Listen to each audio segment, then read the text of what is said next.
So welcome back again to learn a little bit more about iOS programming. Today's going to be a pretty short day. Really, we just want to get a little bit more practice making universal apps, which is something we'd set up yesterday, and we want to continue following through in this book. So at this point, you should have finished reading chapter 3. You should have done the example in there under handling basic interaction. And what we're going to do today is just get some practice. We're going to go ahead and build the same app that they made, but we're going to do it as a universal template. And again, we're using XCode 3.2.3 because that's the most recent publicly available version. XCode 4 is still in beta at the time of this recording, so I'm not allowed to show it to you.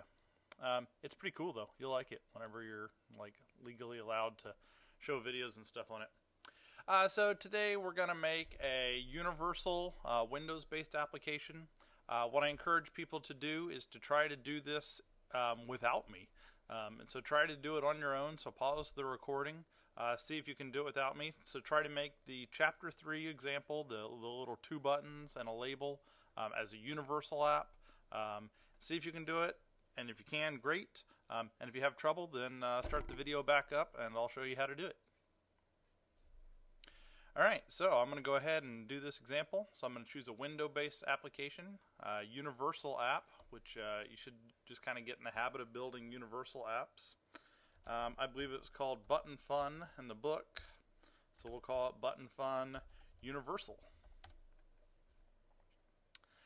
And a lot of the steps are the exact same as what we've done yesterday. It's all about understanding what objects need to get built, and how this thing comes together to get made. So I've gone ahead and I brought up the slides from yesterday, just because there are a few things in here that are going to be helpful again. The main things are you've got to create these 6 objects. So the UI application gets created behind the scenes. You've got your application delegate, which will be a custom subclass that you've made. So in this case, our application delegate for the iPad will be called App Delegate iPad, and for the iPhone, it will be an App Delegate iPhone. The way this works again for universal apps is the main function calls UI application main. This creates the UI application object, and then from there it uses the info.plist to figure out which main window to build. So if it's on an iPhone, it'll use the main window underscore iPhone zip file, which is right here. And then if you see what gets run inside of this, every nib file will have a file's owner and a first responder. Then any other item in here is an instance that has been created. So you can see that there's an instance of an app delegate underscore iPhone that's created. There's also a window that's created. So this is already what's set up. And what we're going to need to do is we're going to need to add our view controller subclass. And then there's going to be a nib that makes the view. And then onto that view is going to go not just a label this time, it's going to be 2 buttons and a label actually is what's going to go onto that. So let's go ahead and start making some of this happen. So the first thing that I want to do is I want to go ahead and make my view controller subclass. So I'm going to say add new file. I'm going to make a UI view controller subclass. I'm not going to make the nib because I'm going to use the 2 nib approach again. This one's simple enough you could use a single nib, but we'll do 2 separate nibs. So I'm going to say UI view controller. I'm going to let it be targeted for iPhone. That would change what default code gets put in there, but they're very similar. So let's just call it Button Fun View Controller. So now we've created a class. Let's go ahead and create the 2 zip files. So we've got for the iPhone a view zib. So we're going to say, I hate that word zib, I like to say nib. Button Fun View iPhone. And then for the iPad, we're going to say Button Fun View iPad. So you can see that this should be a review from what we're doing yesterday. but practice kind of makes perfect, right? And so hopefully every time you see something, like a little bit more of it sticks. So the first thing that I went ahead and did here is I double-clicked on my Button Fun View iPad zip file. And what I'm going to do is whenever you create a zip file from scratch yourself, the first thing you will probably need to change is what is the file's owner. The file's owner in this case is going to be a Button Fun View controller. So it's going to be the view controller that causes this zip file to get launched. So it's going to be responsible for it. Whenever you change the class of file's owner, you're going to lose your connection to the view. So you always have to make the reconnection to the view. And then let's go ahead and put stuff onto the view. So if you recall from chapter 3, what they'd put on the view is they'd put on 2 buttons. So let's go ahead and put this button on, and let's call it left iPad. And then we'll go ahead and call this one right iPad. And you could arrange these things however you like. You can also try to prepare for auto rotation, just to kind of mention a little bit about that. If you hit Command 3, it'll bring you into this auto resizing area. So this one, for example, we want it tied to the top and left, but this one we actually kind of want it tied to the top and to the right. And then let's go ahead and add our label. And so our label, we'll just stick our label right in the middle, and it will say press a button to begin with. And if you decide how you want it to be laid out, let's say we just want it to stay in approximately the center, we could just let it do that. If you do want to get things right in the center, there are a lot of good layout tools that you can use. So you can say align horizontal in container, and it'll put it right in the middle for you, which is nice.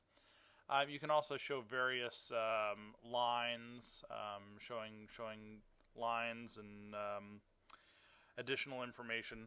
There's all kinds of things that you can add, so that you can try to lay out things just right. The next thing I'd like to do is I'd like to connect these to outlets and actions, but we're not ready for that yet because we haven't written them into our code. So I'm going to go ahead and close Interface Builder. The next version of Interface Builder, it'll be built right in with XCode, so it'll be kind of all in one place. But for now, this is how I've got to do it. So let's go ahead and add some of our code.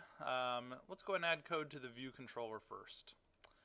So on the view controller, what we want to be able to do is we want to be able to change the value of that label. So I'm just going to call it user message. So anytime you want to change something, you're going to need to create an IVAR for it. And then you're going to need to create a property. And then in this property we're saying that it's non-atomic, meaning no concerns, there are no threads happening, so we're just going to make it faster by saying non-atomic. Retain has to do with the memory management, which we'll talk about more. And then IB outlet says connect this thing to something that's in Interface Builder. So we've got an outlet to the label, and then we're also going to make an action. I'm going to call it press the button. And then for the action, we're going to receive a sender. The sender is the reference to the object that caused this action. So in this case, if you press the left button, sender is going to be a pointer to the UI button that's on the left. And if you press the right one, it'll be to the one that's on the right. So now that we've got our actions and outlets, I'm just going to go ahead and save it now. I can go ahead and make changes to the iPad zip file. And so I can go ahead and make these connections. So if you want to connect the label, you can hold down the control button and drag from files owner to the button, connect it to the user message. So now we have an object that got created in Interface Builder, and now we've got a reference to that object in our code. Next thing we want to do is we want to connect the actions to call that IB action. The way the book recommends you do this is it recommends that you click on the UI control that you're wanting to connect. So here the UI button. Click on its connections. There are a whole host of events that UI controls support. And the one we want is touch up inside. So I'm going to connect it to press the button. The other thing you could do just to share is if you hold down control and drag over, it'll pick a default action for each type of object, and for buttons it picks touch up inside. So the book says always drag from this circle, but to be honest the default is usually what you want, and it'll pick a smart default. So now we've connected those, and we've also connected our label. So we've got all of our connections made for the iPad version. And let's go ahead and close this guy down. So the iPad zip file is ready. The header file here is ready, but there's still plenty more to do, right? We've got to do all the things that we did yesterday. So we've got to make all these little connections.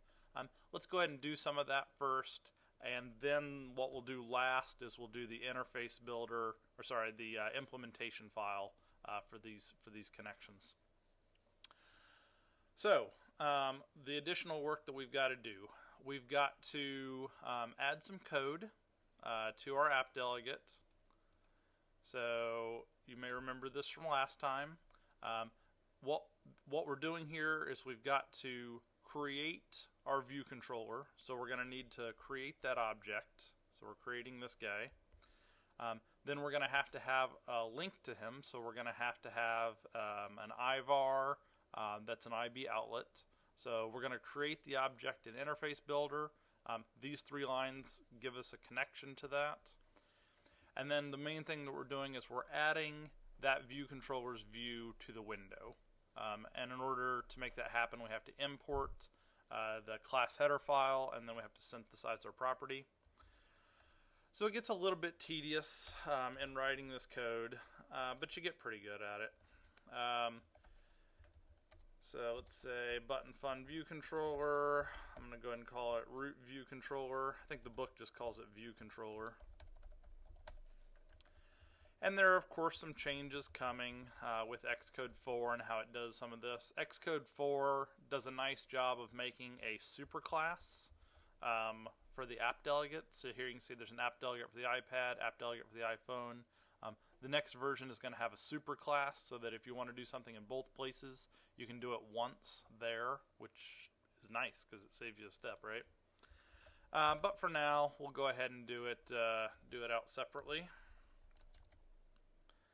So we're going to go and import it.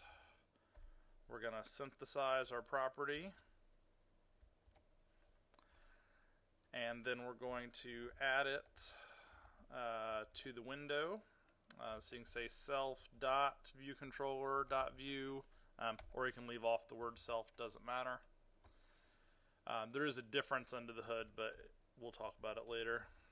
And then I'll be a good memory management citizen and release it, even though, to be honest, this section of code will never get run. Still a good habit to get into. Cool, so we did the code part for the iPad. Then the next thing we need to do is we need to actually create that instance. So what I'm going to do is I'm going to drag a view controller over, and so boom, we just created an object, right? Or when the code runs, it will. Now we created a UI view controller, but what we really want to create is we want to create a button fun view controller. So now we've created a button fun view controller, but creating an object with no reference to it is pretty pointless. Fortunately, we have made a reference called view controller that's in the App Delegate. So I'm going to go ahead and connect him to this object that we've made. So now we've made the object. We've got a reference to that object. And then in code, we've added that object to the screen, which is great. So at this point, we should be able to see things show up on the screen, but they wouldn't do anything. Let's go ahead and make them do something. So let's go ahead and go into our button fun view controller implementation file. Going a lot faster than we did yesterday. And let's go ahead and synthesize our property. So that's something you always need to do.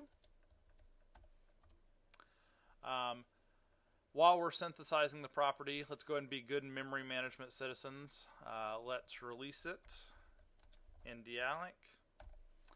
And then since this is a view controller, there's one more step, as if you didn't have enough boilerplate code. In big programs, when you have lots of views, if you run out of memory and a view's not on the screen, the system will dump the view. If they dump the view, then you need to also release the objects that you have retained so that they can also go away. If that view were to load back up, the nib would happen, so it'd come back then. So here you just release it, so if the view gets dumped, it frees up that much more memory.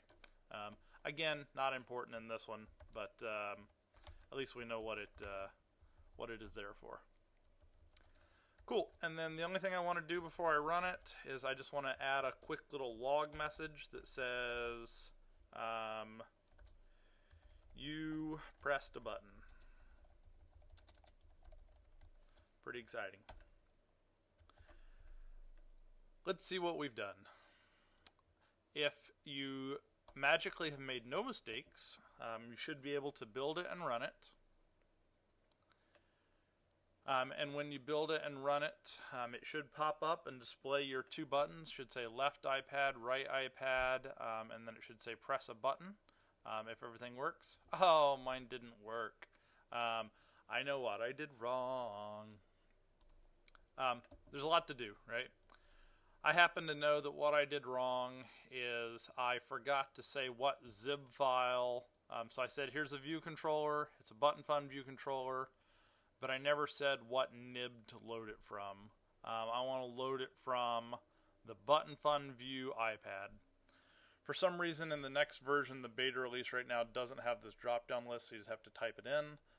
But I have the old version, and I can just click right on it, which is nice. Cool, so let's go ahead and try this again. Now that I've told it, yay, what zip file to load from, it looks like it works. If I want to view my NS log messages, what you can do is you can click into your code area and you can hit Command-Shift-R. That's the shortcut for it. You could have also hit this GDB button here. And if things are working, if I click left, it should say you pressed a button. Or if I click right, it should say you pressed a button. Cool. So we've got this thing up and running on the iPhone, or sorry, on the iPad. The other thing that the book did is instead of saying a message, you pressed a button, it actually changed the label. So let's go ahead and change the label. In order to change objects, it's important to get good at working with the help. There are a couple ways you can open up the help document. You can use the menu at the top. You can type something and then hold down Option and then double click on it. It'll give you a short summary, or if you click on the book, it'll give you a long summary. Or what I do is I typically use the shortcuts. This one's great because you hit like every key on the keyboard. Shift, Option, Command, question mark. 4 keys. It's great. I usually just leave the help open. So for a label, if I want to change the text that's on it, what I do a lot is I look at the task to see if there's anything that's helpful.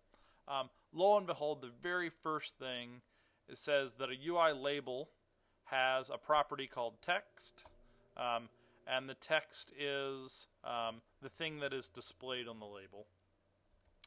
So since it's a property, we can use the dot syntax. So I can say self.userMessage.text, and I can set what that text should be. You set text to be an NS string object. We'll get more into talking about Objective-C as the course goes on, but for now, we'll teach you just enough to be dangerous. So we're going to call a class method. So NSString is a class, and it has a class method called stringWithFormat. Again, you could look this up in your help by looking up the NSString class reference. NS string is one you're going to become extremely familiar with. You will know NS string inside and out. Oops, I typed NS sting. I didn't really like NS sting. But it's something you're going to get to know in and out. And there are all kinds of things in here. Oops, NS string. And you can see that one of them is string with format. It's in there somewhere.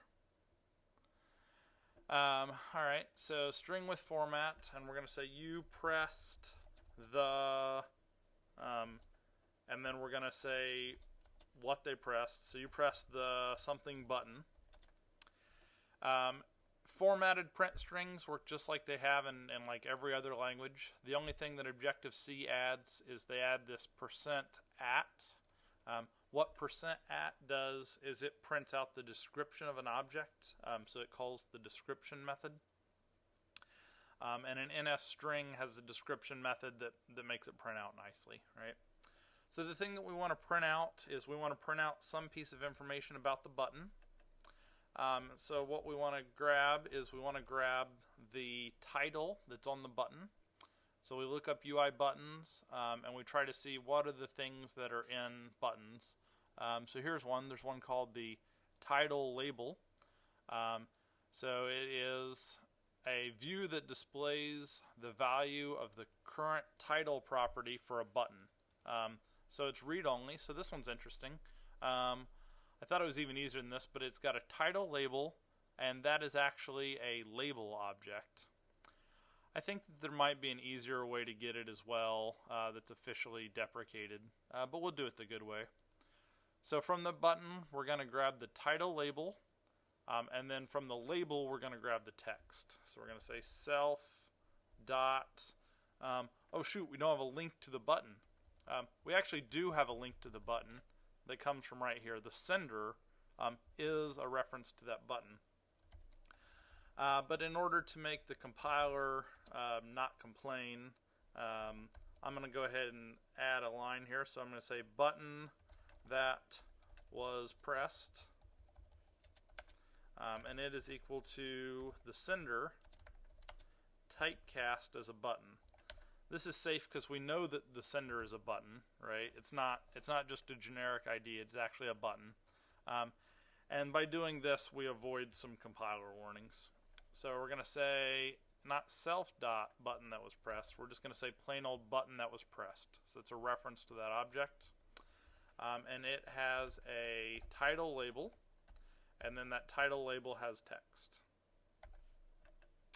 So we're going to change the user message text to become this string, and this string should say you press the, and then whatever the title of the button is, it should get displayed here.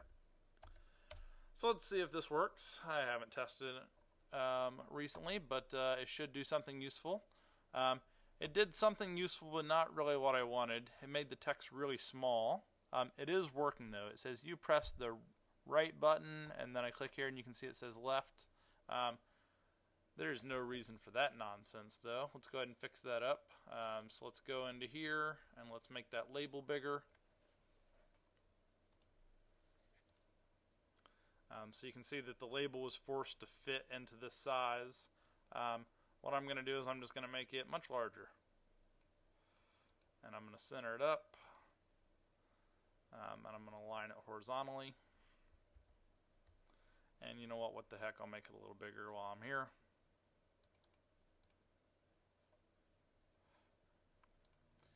Great. Save that. Let's try again. Now it says press a button. I click on left and it says you pressed the left iPad button. You pressed the right iPad button. So you can see that this thing works just like it did in the book. If I auto-rotate, oops, I'll have to change something here. This is one downside of using a joint view controller. I can see that it doesn't support auto-rotation unless I say to support auto-rotation. So I'm going to support auto-rotation for everything. You know, I'm just going to return yes. Technically, the iPhone is not supposed to support portrait upside down, but I want my life to be easier. So you can see that it rotates, and since we set those auto resize items, it moves around appropriately. You'll get to auto resize in the book in chapter 5. It'll talk about it much more in depth than what I've done here. Cool, so we've got the iPad version done. And then what I want to do next is I want to set it up for the iPhone as well. So this should give you an idea of how long it takes to implement for multiple platforms. Once you've done it for one platform, how long does it take you to implement on the second? So let's just go ahead and we'll start the stopwatch. So the things that I want to do, I want to add the code to add the view.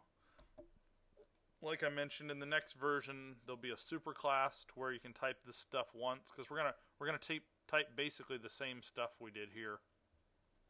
If you wanted to, you could even copy paste and just change the word iPad to the word iPhone, and that's the only thing that changes.